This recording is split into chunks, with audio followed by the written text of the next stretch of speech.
Maganda itong bubuksang program para sa permanent residency sa province of Alberta, Canada. Ito po yung Tourism and Hospitality Stream na magsisimula sa March 1, 2024.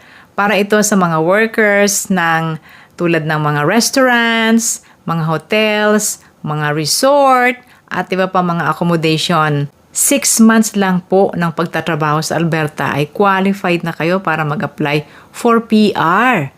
Ganon. Layunin po ng Alberta na pataasin pa ang ekonomiya nila sa larangan ng turismo. Kaya naman, they are in need of more workers. Makikinabang kaagad nito yung mga nagtatrabaho na sa Alberta. Yung mga nasa labas pa ng Alberta, maaring nasa Pilipinas, ay pwede rin kayo pong makasama dito kung kayo ay nagnanais pumunta sa Alberta as worker ng kanilang tourism and hospitality industries. Abangan natin yung guidelines na ipapalabas by March 1 of 2024. Good luck, guys!